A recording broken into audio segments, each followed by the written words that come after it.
You weren't supposed to grow up that fast. While others learned how to play, you were learning how to survive. You stopped believing in magic the day you realized no one was coming to save you. And since then, you've been carrying the weight of the world in silence, pretending it's just maturity, when really it's exhaustion wearing wisdom as a mask. You learned to carry too much too early. Before you even knew what responsibility meant, you were already holding pieces of everyone else's chaos, their anger, their silence, their fears.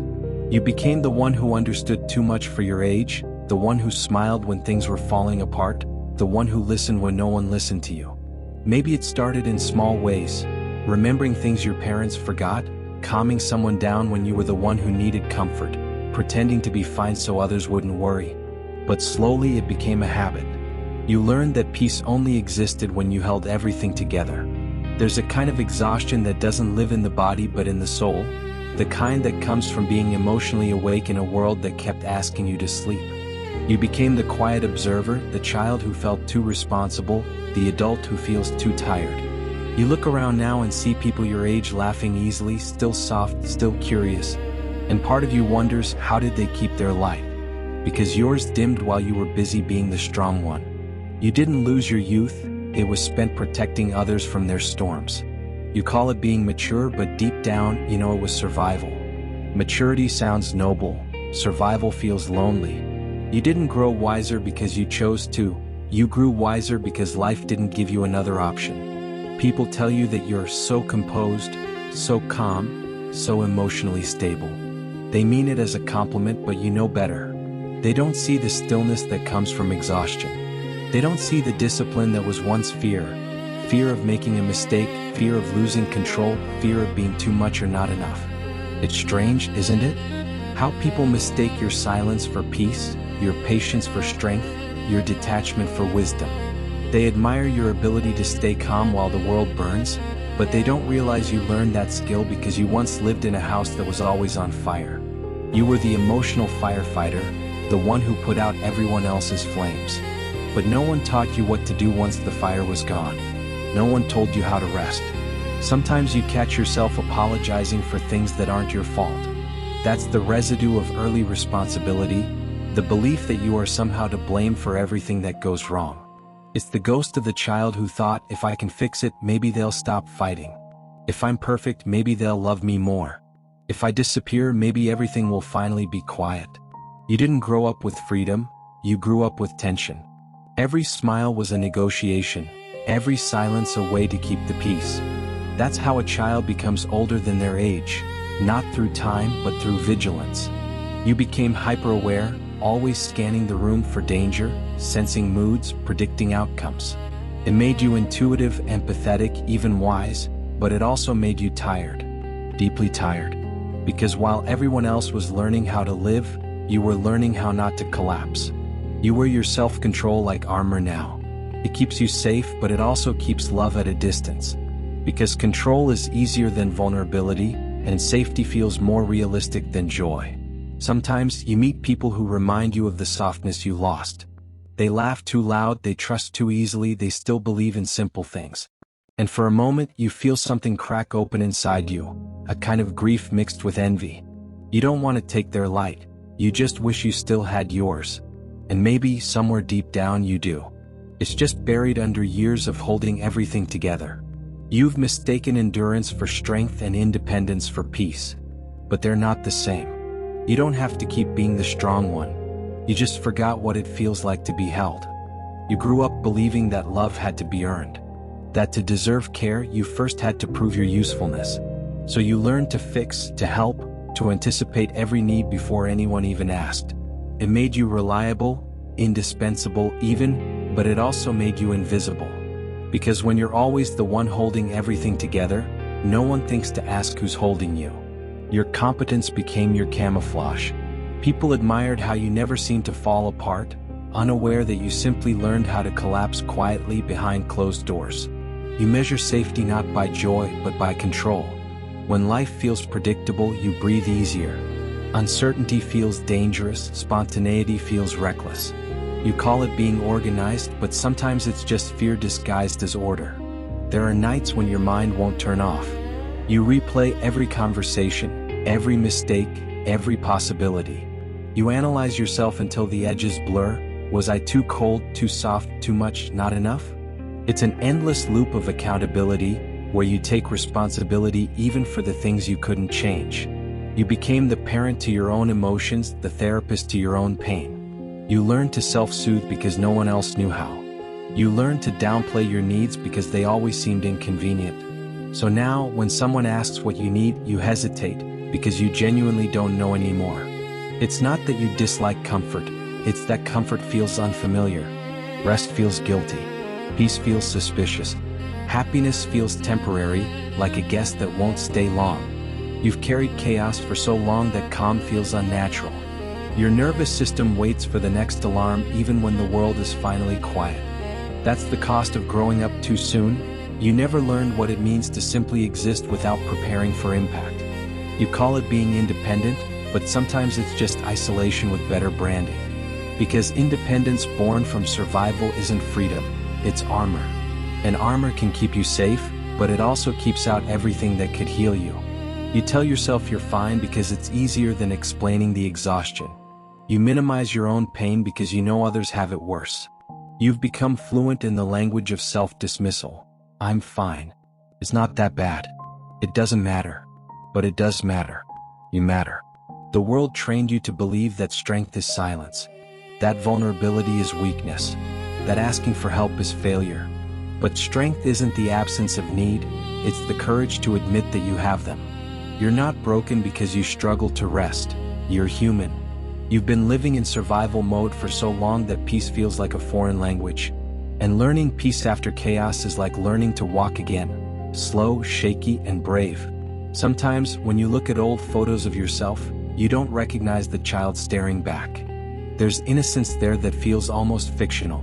But that child is still you, the part of you that deserved softness, laughter, and safety. They never disappeared, they just went quiet, waiting for permission to come home. You don't owe anyone your exhaustion. You don't have to keep proving your worth through endurance. You deserve a life that doesn't require constant recovery. You deserve to exhale without guilt. Maybe healing isn't about becoming someone new. Maybe it's about returning to the version of you that existed before the world told you to grow up so fast. The one who laughed without checking if it was appropriate. The one who believed rest was safe. The one who didn't confuse calm with danger. You've spent years living with your feelings turned down to a whisper. It wasn't a choice, it was protection.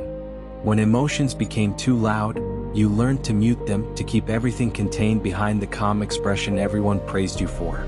Anger felt dangerous. Sadness felt inconvenient. Joy felt too fragile to trust. So you began to live in the middle, not too high, not too low. Safe there in the gray. Predictable. Controlled.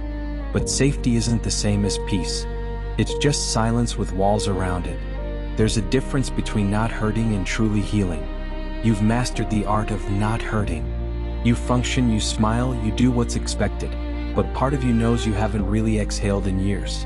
Sometimes a song, a smell, or a quiet moment catches you off guard and something cracks. Tears come out of nowhere. Not from current pain, but from stored pain, the kind that never found a place to go. That's the body remembering what the mind tried to forget. You tell yourself, I shouldn't feel this way. But feelings don't follow logic, they follow memory. Every time you swallowed your sadness, it stayed. Every time you said, I'm fine, it waited. And now those emotions knock softly from inside, asking, is it safe to come out yet? Healing doesn't start with joy. It starts with permission. Permission to feel what you never got to feel when you needed it most. You can't rush that process. You can only create the conditions where it's finally safe to feel again. That's the paradox of the strong ones. The world sees discipline, but inside there's longing, a quiet craving for softness, for someone who says, you can rest now. The hardest thing for you isn't responsibility, it's surrender. You've spent so long holding the world together that the idea of letting someone hold you feels foreign, even threatening. You equate vulnerability with danger because once it was. To you, being open meant being exposed, needing meant being neglected. So you built independence like a fortress, brick by brick, until even love had to knock. But love doesn't want to invade, it wants to enter. And for that, you'll have to open the door from the inside. Sometimes you catch yourself sabotaging good things, pulling away just when someone gets close. It's not that you don't want closeness, it's that closeness reminds you of all the times it wasn't safe. You want to trust, but your nervous system still flinches at gentleness. You crave connection, but you fear dependence. You want intimacy, but you fear being seen. You long for freedom, but you also long to be cared for. It's a constant tug-of-war between the adult who says, "I'm fine alone," and the inner child who whispers, "Please don't leave me again." And maybe that's what healing really is, not eliminating the contradictions, but learning to let them coexist. To hold both truths at once, that you are self-sufficient and deserving of care, that you can be strong and still need softness. The child inside you doesn't need you to be perfect. They just need you to stop being the parent and start being the protector. Not from others this time, but for yourself. You can start small. Notice when you shrink yourself to make others comfortable. Notice when you say yes but mean no. Notice when you feel tension in your chest every time you try to rest. That's your body saying, it's okay to stop performing now. Healing isn't dramatic. It's subtle. It's learning to eat slowly without guilt. It's sitting in silence without panic. It's smiling because you mean it, not because you're supposed to. You spent your childhood becoming older than your age. Now, as an adult, healing will mean becoming younger again, not childish but free. Because you don't need to earn the right to rest.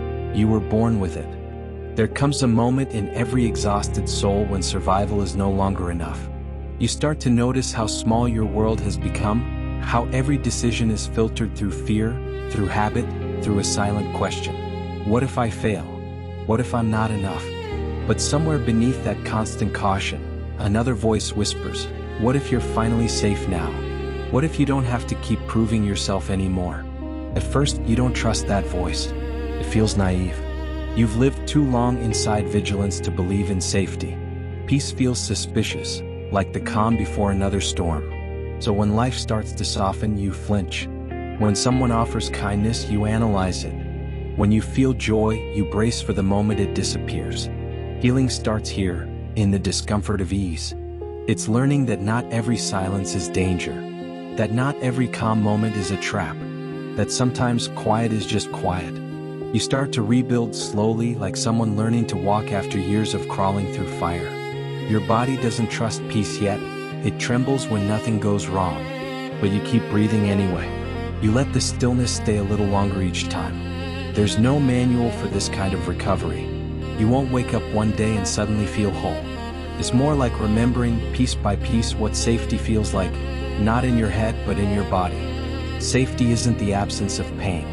It's the presence of gentleness. It's knowing you can cry without punishment. It's knowing you can rest without falling behind. It's knowing that you can say no and still be loved. And so you begin to test this new truth. You stop saying yes automatically. You start telling people when you're tired, when you're scared, when you need space. It feels awkward at first, like speaking a language you once knew but forgot how to pronounce. But each honest word becomes a small act of rebellion against your old self. You used to equate control with safety. Now you're starting to realize that safety is actually found in trust, in allowing life to move without needing to grip it so tightly. That's where softness lives, in the spaces you once called weakness. There's a certain beauty in beginning again. It's fragile, yes, but real. You begin to find wonder in ordinary things. The taste of morning air, the sound of laughter, the warmth of sunlight on your skin. You notice that life doesn't always need to be managed.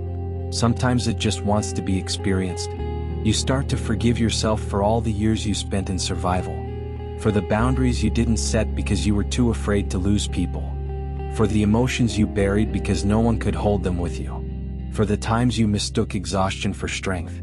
You realize that healing isn't a straight path, it's a spiral. You'll revisit old wounds from new levels of awareness. You'll still get tired. You'll still doubt. But now you won't abandon yourself when it happens. You'll stay. You'll listen. You'll breathe. The child inside you, the one who grew up too fast, starts to wake up slowly. They blink in confusion. The world looks softer now. You let them laugh without explaining why. You let them cry without shame. You let them play without purpose. That's what reconstruction looks like. Not grand, not perfect, just alive. It's giving yourself permission to be human again, not a machine built from resilience. To be warm, messy, inconsistent, curious. To let life touch you instead of managing how it's allowed to reach you. And one day, almost without realizing it, you'll find yourself smiling for no reason at all. Not because you achieved something, not because you earned rest, but because, for once, existing feels enough. That's when you'll know you've begun to live again. Not survive. What? You've spent most of your life trying to be enough for everyone else. But the truth is, you were never meant to carry that much. You were supposed to be held, not tested. To grow slowly, not to be rushed into adulthood by chaos and circumstance. And yet, here you are, still standing, still trying, still searching for softness in a world that rewarded your strength but ignored your exhaustion. That alone makes you extraordinary. Because despite everything, a part of you still believes in healing. A part of you still believes there's more to life than endurance. Maybe that's what wisdom really is, not knowing everything but choosing to stay open after you've seen how much it can hurt. You've seen the worst sides of love, yet you still want to love deeply. You've been disappointed by people, yet you still want to understand them. You've been exhausted by life, yet you still want to live. That's courage. That's humanity. The world told you to be the strong one, and you listened. But strength doesn't always look like silence or control. Sometimes it looks like tears you finally let fall. Sometimes it sounds like asking for help without shame. Sometimes it feels like lying still on a quiet afternoon, doing nothing and realizing you're safe. You don't have to fix yourself. You were never broken, only burdened. And the parts of you that once felt too much are the same parts that make you capable of loving so deeply now. That's the hidden gift of early responsibility. It taught you empathy before experience, compassion before understanding. But now, it's time to use that gift differently, not to carry others, but to care for yourself with the same devotion you once gave away. Let yourself become soft again. Let laughter sound louder than worry. Let your shoulders drop. Let the world see you as you are, not the version that performs, but the one that breathes. The next chapter of your life won't be about surviving. It will be about living gently. It will be about learning to trust peace, to build slow mornings, to choose people who feel like home instead of projects to repair. And when that voice inside says, "You haven't done enough," you'll answer, "I've done enough just by being here." Because being here, after everything, is proof that you've already won. You've already broken the cycle. You've already become the person the younger you needed most. So breathe. You made it. And now the story of your healing begins. If these words found you, it's because you needed the reminder. You are not behind. You are not broken. You're just healing from years of carrying too much. Stay here. Let's walk this path together, slowly, gently, one truth at a time. Subscribe and let every new story be a mirror that helps you remember who you are becoming. You don't feel lonely because you have no one. You feel lonely because the right people can't find you behind the walls you built to survive. If your phone is quiet, if the room gets louder when you enter it, if you celebrate little wins in silence and grieve in secret, this is for you. Your brain isn't broken. It adapted. It learned to keep you safe by keeping you distant. But adaptation isn't destiny. In the next minutes, I'll show you why friendlessness isn't a flaw in you. It's a story your nervous system wrote when it had no choice, and how you can start rewriting it without pretending to be someone else. Take a breath. Stay with me. You might finally understand why connection has felt so hard, and why it's not too late for you. There's a particular kind of silence that doesn't feel peaceful. It's the kind that sits in your chest, not in the air. The kind that doesn't comfort you, it follows you. You notice it most when your phone lights up, but it's only a notification, not a message from someone who truly knows you. You notice it in rooms full of people where laughter swells and fades and you realize none of it reaches you. It's not solitude. It's something heavier, a quiet that doesn't rest. It's the sound of existing without reflection, of being unseen for so long that you begin to forget what being seen even feels like. Millions live inside that kind of silence. Not because they want to, not because they reject the world, but because somewhere along the way, connection became complicated. People assume loneliness is a symptom of antisocial behavior, of preferring isolation. But the psychology behind friendlessness is rarely so simple. It's a map of old memories, protective instincts, invisible walls, each built for a reason that made sense once. Together they create a cycle that's difficult to break, even when you desperately want to. When psychologists study social isolation, they find something extraordinary. The brain doesn't simply miss connection. It rewires itself to survive without it. Neural pathways that once translated expressions and tone and subtle cues begin to dim. The mind, starved of interaction, forgets how to dance the language of faces. Not from weakness, but from adaptation. It learns to navigate silence instead of sound. No one chooses this path overnight. It happens slowly, through moments that barely register at first. A forgotten invitation. A joke that lands wrong. A betrayal dressed as friendship. A best friend who drifts away not with a fight but with time. Each small wound teaches the same lesson. Closeness hurts. Vulnerability brings risk. The brain listens and takes notes. It rewires again. It tells you to stay a little quieter next time. To share less. To need less. To protect more. At first that strategy works. You avoid the sting of disappointment. You stop expecting loyalty from people who only offer convenience. But protection, when repeated too often, becomes a prison. The walls that once kept pain out begin to keep everything out. Joy, laughter, new stories, even the possibility of being known. You tell yourself you're fine alone, but the silence betrays you. Most of the time, people trapped in isolation aren't cold or unfriendly. They are hyper-aware. Their senses are tuned to danger where others see none. A slow reply to a text becomes a rejection. A change in tone sounds like judgment. The smallest shift in someone's attention feels like proof that you don't matter. You read every social moment like a code you're certain you're misreading. That vigilance is exhausting. And ironically, it pushes people away, the very outcome you feared. Inside the quiet, something else grows louder, your own voice. When external conversation disappears, internal conversation fills the space. You replay old scenes in your head, analyzing every word you said, every expression you misread. You rehearse future ones too, inventing lines for moments that may never come. You build imaginary friendships, full of laughter and understanding, so detailed they almost feel real. But when you open your eyes, the room hasn't changed. The silence is still there, patient and heavy. That inner world becomes both refuge and cage. It's the one place where you can be fully yourself, unfiltered, honest, safe from judgment. Yet without another mind to balance your thoughts, they loop and twist until meaning distorts. You become the only witness to your life, the only judge, the only audience. You know exactly how to comfort others, yet not yourself.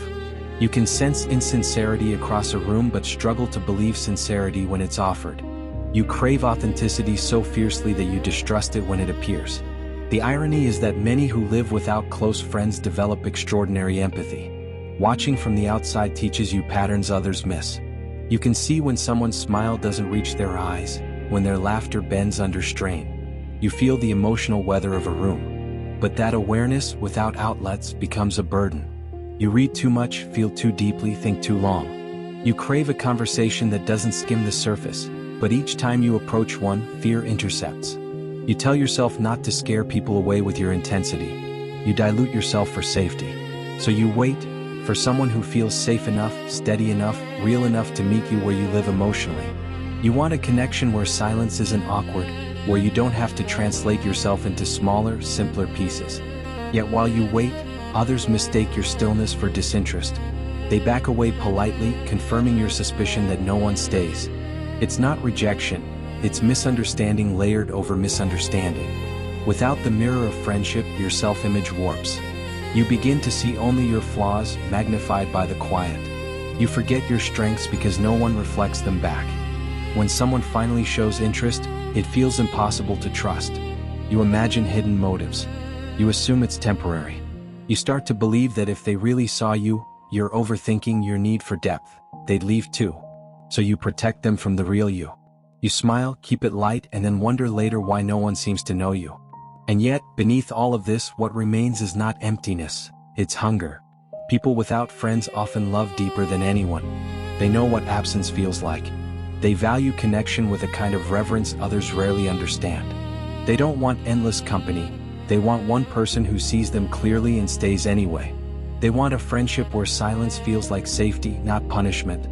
They want truth over talk, presence over performance. But that craving for depth has a cost. It can make lighter conversations feel pointless. It can make early stages of friendship unbearable, like acting in a play you've already outgrown. You want to skip the small talk and jump straight to meaning. Yet real trust takes time. It grows in layers of ordinary moments. Rejecting those small beginnings means you might never reach the middle, the place where real connection lives. Time itself begins to change shape. Without shared memories, days lose their edges. You forget weekends. You forget what month a memory belongs to because there were no markers. No dinners, no trips, no photos, no witnesses. The calendar feels flat. And then something small happens. A stranger smiles, a coworker asks how you've been, and you overanalyze it for hours because it was the only thread of human warmth that day. You replay it, dissect it, wonder if it meant something more. It rarely does. But the hope it stirs keeps you searching. Solitude becomes both mastery and trap. You've learned to be self-sufficient, to fill your own evenings, to create meaning alone. You paint, you write, you walk, you listen to music until the notes feel like companionship. But comfort can harden into habit. The longer you live inside solitude, the heavier doors become. Socializing starts to feel like travel to a foreign country whose language you once spoke but now only half remember. The more foreign it feels, the more anxious you become. And anxiety teaches avoidance. Each avoided encounter confirms that you were safer staying home. The cycle tightens. After a while, even basic conversation feels like a performance. You edit sentences mid-air. You wonder if your tone sounds off, if your eyes look strange. You measure your laughter. What was once instinctive becomes calculated. You start thinking about how to appear relaxed instead of being relaxed. Every word becomes a line you rehearse. Every silence a test you think you're failing. It's like remembering how to ride a bicycle while walking on stage. You wobble, you overcorrect, and the joy of movement disappears. Society adds pressure in ways you don't always notice. It expects milestones to include people. Friends at your birthday, plus ones at weddings, companions for holidays. When you have none, you feel like you've missed some essential part of being human. So you hide it. You say you're busy, you say you're tired, you say you prefer quiet nights in. You build excuses to shield yourself from pity or questions you can't answer. But pretending you're fine doesn't make you fine. It just multiplies the silence. The performance is exhausting. Smiling when you don't feel seen is exhausting. Laughing in groups that don't know you is exhausting. You start declining invitations because pretending connection hurts more than absence. People assume you're distant by choice, but really you're protecting what's left of your honesty. And then there's the digital world, the place that promises connection while deepening the ache. You scroll through feeds full of friends, vacations, dinner tables crowded with faces. Everyone seems to belong somewhere. You watch life unfold in bright squares while you sit in the dim light of your own room. You tell yourself it's not real, that those smiles are curated, but still, the comparison hurts. It reminds you how human you are, to crave reflection, to want to be part of someone's memory. Yet online spaces can also be lifelines. Anonymous corners of the internet become safe havens. You write, you share, you connect with strangers who understand pieces of you that no one in real life has seen. For a while it helps. You find fragments of belonging scattered across screens. But when you log off, the air feels colder.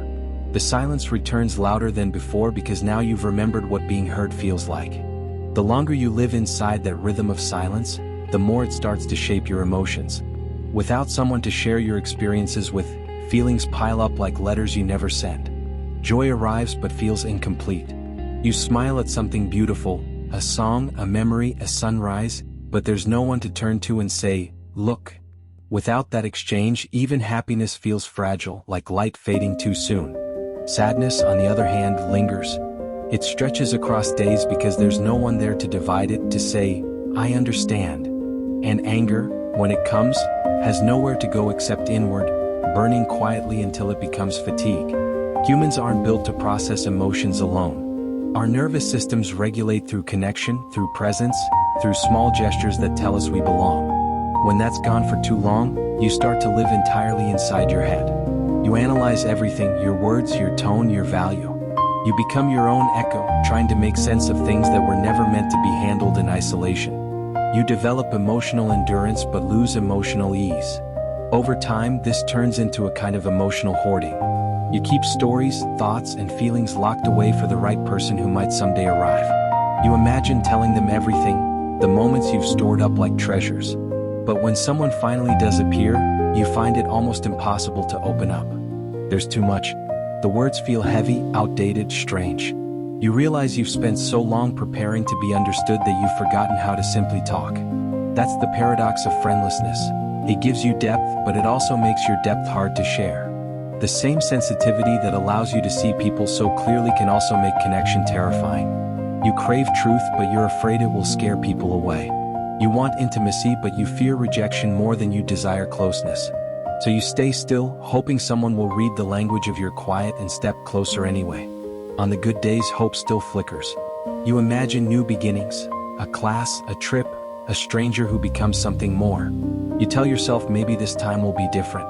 On the bad days, you convince yourself you're built for solitude, that peace is better than disappointment. You oscillate between longing and acceptance, between reaching out and retreating. It's not weakness, it's protection that simply overstayed its welcome. Rejection, real or imagined, begins to cut deeper. A slow reply becomes proof of disinterest. A canceled plan feels like confirmation that you're unworthy. Your mind builds narratives faster than reality can correct them. And in those narratives, you're always the one left behind. It's not that you lack confidence, it's that you've been alone long enough to stop expecting reciprocity. You've learned to fill every silence yourself, to anticipate abandonment before it happens. And yet, something beautiful still grows in people who live this way.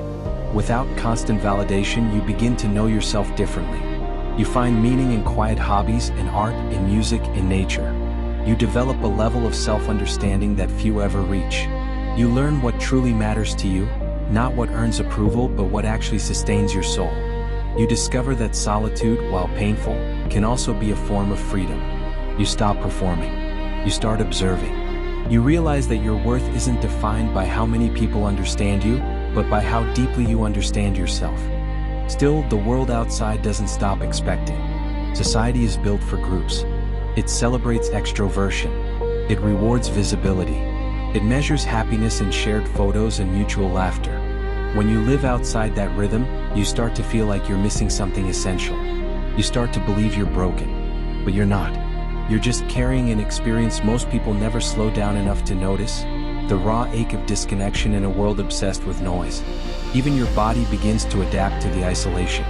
Your sleep patterns shift. Nights stretch longer because the quiet hours remind you of what's missing. You notice details others overlook. The hum of appliances, the echo of your footsteps, the way light moves across an empty room. You become a silent anthropologist of human behavior, watching groups form, dissolve, reform, always from a distance. You see everything yet remain unseen. Home changes meaning too. It becomes both your refuge and your cage. It's the only place where you can drop your guard, where you don't have to perform. But that safety can become seductive. You start to hesitate before leaving. The outside world feels unpredictable, full of conversations you've forgotten how to navigate. So you stay home, telling yourself it's temporary until it becomes routine. And that routine, comfortable as it feels, quietly steals years. Technology complicates this even more. Social media blurs the line between connection and performance.